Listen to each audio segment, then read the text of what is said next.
Well, I don't have a selfie stick, so I guess I should just hold it out at arm's length, but I'm here now in the shop, which is more or less redecorated. I've got a friend coming over tomorrow to help carry some of the heavy stuff, put it into the car, but one of the things that I did was I cleaned out the bottom of my drill press table.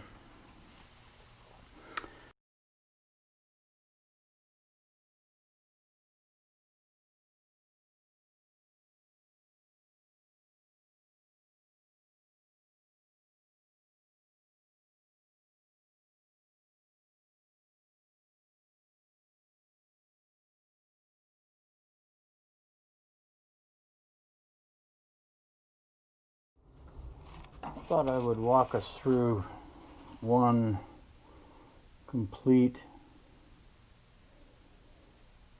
bit.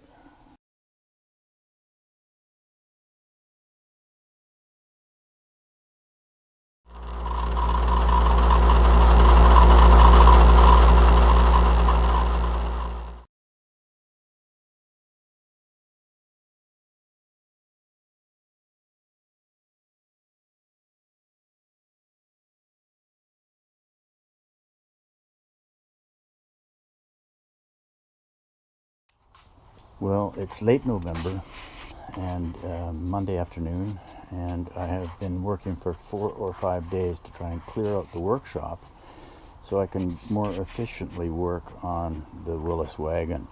You see over here a filing cabinet and another filing cabinet. Those were removed.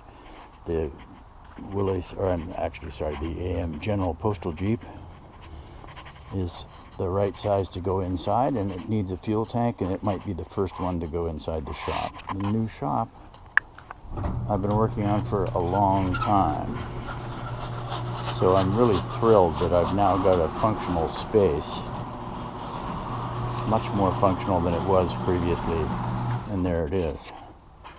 So the first thing is the food storage area. You need that in your shop. I want to thank my beloved bride for that. She's been canning everything from the garden this summer. It'll keep us pretty happy. Up there on the right, there's some fiberglass blankets that I will spread over that canned food shelf to prevent it from sliding off, also to prevent sparks from the welding area, this being the welding area. Not really happy with this bench, but that's the only one I've got. Another blanket with a welder under them covered, some sanding gear. This rack I did not wish to have in this place, but that's the only place I can leave it. It had formerly been up against the wall perpendicular. Over here in the corner, we've got some sort of metal working area with the Kitfox 3-in-1 machine. Couple of bench grinders. This is my storage. I've managed to get every instruction manual for every tool I've ever bought categorized in there. The 20-ton press now has a place to stay. It's on casters, so it can be moved out. Pretty much everything in the shop is on casters, with the exception of the lathe bench.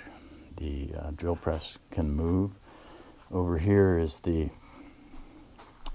automotive tool cabinets and some horizontal surface. I want to thank Quinn at Blondie Hacks for her suggestion in reorganizing her shop to create as much horizontal surface area as you can, but it's very valuable. She's dead right about that. Over in the corner is a last of the racks that stows screws and nails and tools and various things. And then this bench can roll, but it's going to live where it lives.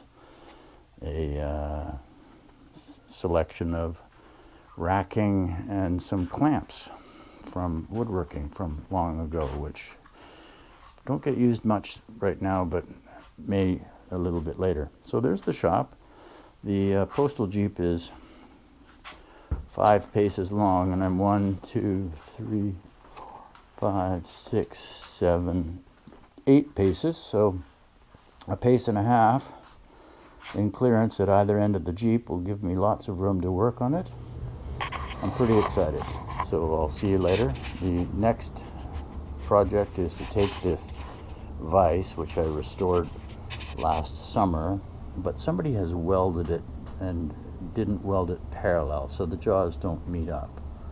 I'm going to run a grinder right straight down the center of it, a cutting wheel actually, and hope that that makes them parallel. We'll come back to that in a little while.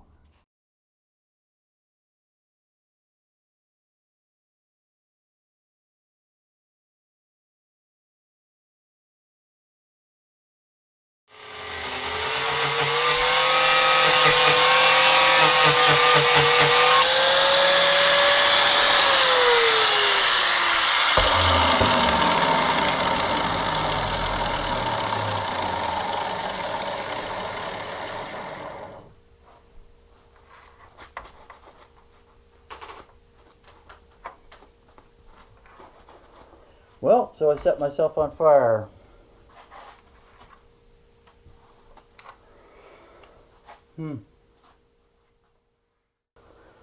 Put the fire out.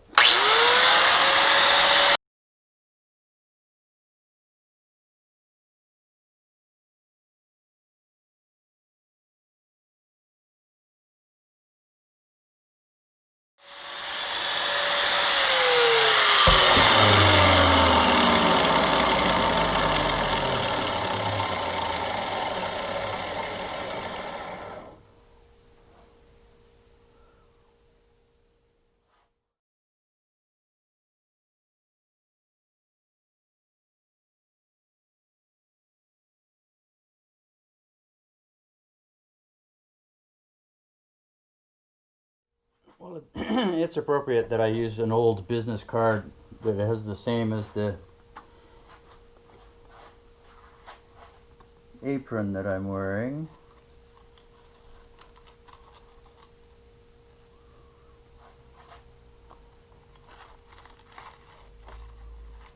Very close.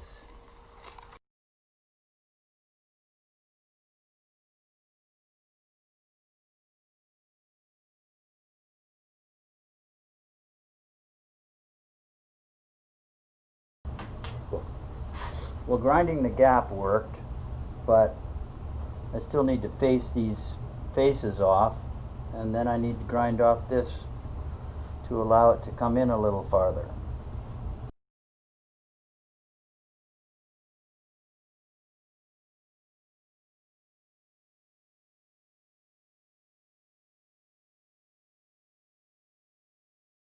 Well, it fits more tightly than it did before, but it's still by no means acceptable. Bit of a bevel on the lower half.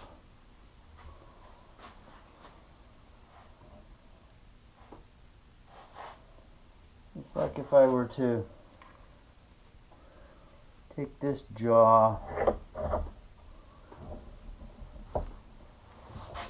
and taper the top half of the face. I think that might work.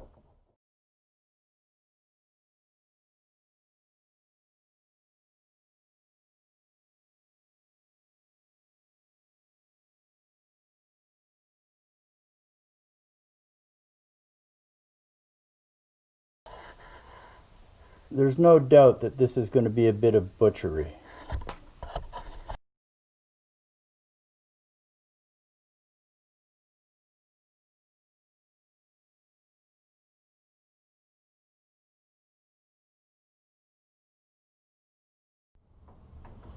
There we go, finally threaded.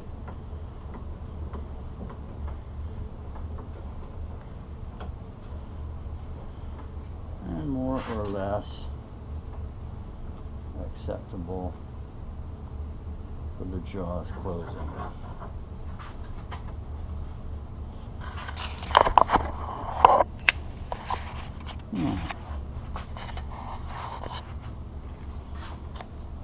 That's not too bad. I can live with those.